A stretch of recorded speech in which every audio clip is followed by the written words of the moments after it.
If you're a fan of the channel, a lot of my content over the past year has kind of transitioned into the gacha space a little bit. And outside of the current games that I play, there are a few upcoming gachas that I'm actually really excited to try out. And one of those is going to be Neverness To Everness. The purpose of this video is to give you a few bullet points on what I think is going to make the game fairly unique and, what can potentially make the game stand out versus some other ones in the similar genre. Overall, Neverness To Everness, or NTE, is an open world action RPG that's developed by ToF Studio, the same developers as another open world MMORPG, Tower of Fantasy. Now, what's funny is that even though I haven't made a single piece of content on Tower of Fantasy, I've played the game consistently since it came out for almost 2 years. I almost have 500 hours on this game. So if you're a fan of the studio or enjoyed your time playing Tower of Fantasy, I think this one is going to be worth checking out. Speaking of ToF Studio, this video is sponsored by absolutely nobody. Literally, the only reason I'm making this video is because I'm interested in the game. I haven't even been on any of the alphas or the beta tests or anything like that.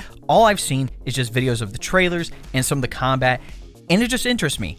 That's it. Now, the first thing I want to talk about are the distinctive elements between Tower of Fantasy and Neverness To Everness, and make a couple of comparisons and also show what is going to be different. From what I've played and seen between these two games, while ToF and NTE share, a similar foundational gameplay element, obviously with them being developed by the same studio, NTE sets itself apart with it being more of an urban supernatural setting versus sci-fi specifically. The vehicle integration, there's obviously vehicles in Tower of Fantasy, but in this, it looks like there's going to be a lot more customizability and also just more environmental interactivity. First up, urban exploration. Obviously, NTE is going to offer this vibrant cityscape, and whether you like or don't like exploration in your gacha games, to get the most out of your pulls, you're gonna have to do it. And I do like that we are gonna have various methods to traverse the map, whether it's with our vehicles, public transportation, even the wall running capabilities that we're gonna have. But the other thing that I think is gonna be pretty cool is gonna be this dual realm gameplay versus just a static open world. Again, the main point of the game is to find these supernatural anomalies,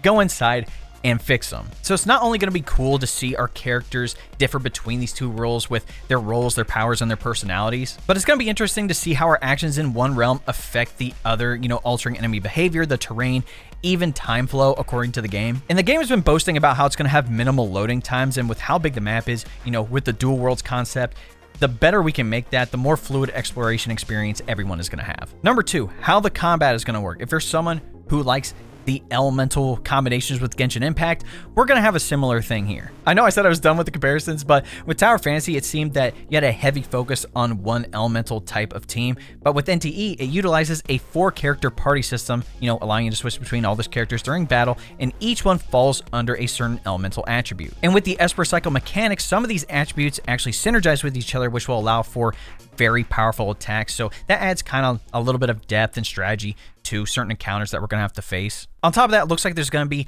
some sort of dodge mechanic and stun meter that we can apply on the enemy, and then there's also going to be this outro intro skill for your characters to unleash powerful attacks. And obviously, there's going to be skills, ultimates, and passive abilities as well. Moving on to number 3, life simulation and customization. Beyond the combat portions of it, NTE is looking to incorporate some life simulation elements, including home ownership, vehicle customization, and even business management. I think this is going to be one of the cooler parts of the game, and depending on how deep we can actually get into the customization portion of it, I think it's going to turn out really, really cool. I'm not entirely sure how deep the customization is going to go. Like I said, I haven't got my hands on any of the, beta tests or anything like that. But if we can own, multiple residences, in one of the trailers, they showed off like a rooftop apartment with a pool. That was freaking sick. The vehicle customization portion, not only for the parts to make the vehicle faster, better handling and whatnot, but also the actual like paint, decals and stuff like that. Like if they make this, really deep, I think it's going to be really cool. Number 4, engaging narrative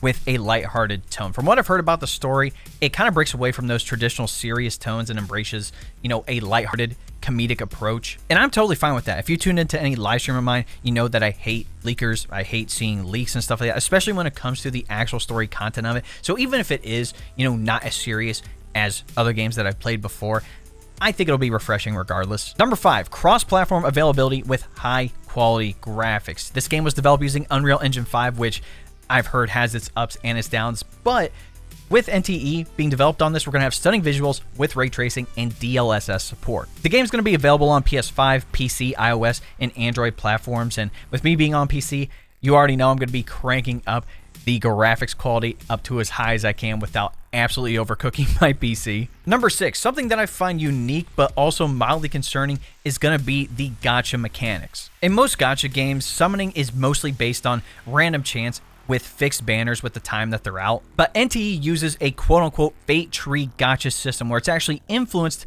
by your story progression, your past choices, your character bonds, and essentially the more alignments and choices you make within the world. All that can influence who you can summon. Now, as much as I like the concept, it's going to depend on how good the characters are. You know, I think one good thing that a lot of modern gachas have done is get rid of the power creep aspect. And again, I'm really hoping Hota Studio can do the same thing with NTE, like just make every character good in their own right. And even though I'm a firm believer of if you see a character, you like him, go ahead and pull for him. It's a free game. It's not that serious. A lot of people in the community are going to make certain choices so they can pick the most broken or powerful character in the game, regardless whether they like the character or not. And the last thing I'll talk about is the emotion-based progression versus this grind-based leveling for characters. Obviously, there's going to be traditional level grinding, but with NTE, it's going to introduce essentially a mode of evolution where characters power up based on player interaction, your story decisions, and emotional resonance, not just your experience or your gear. Like, we're actually going to have to engage in these story arcs, make difficult decisions, and maintain our relationships with these characters if we actually want to make them stronger. That's one concept that I like that they introduced with Zenless Zone Zero is the quality time events. Even though Zenless is a little different and you can get some power-ups for your characters for certain activities, it seems that NTE is taking that to a whole other level to where we actually have to be, you know, a little bit emotionally invested in these characters consistently, not just for a certain period of time. But that's all I got, ladies and gentlemen. Like I said, I'm excited to try out NTE, and I'm hoping I can get my hands on some of this stuff early. It would be fantastic. And after putting 2 years into Tower of Fantasy, I definitely want to try out Hota Studio's next game iteration. Let me know in the comments what you guys think about Neverness to Everness. We don't have an exact release date for this. People are speculating, you know, Q3 of 2025 of this year.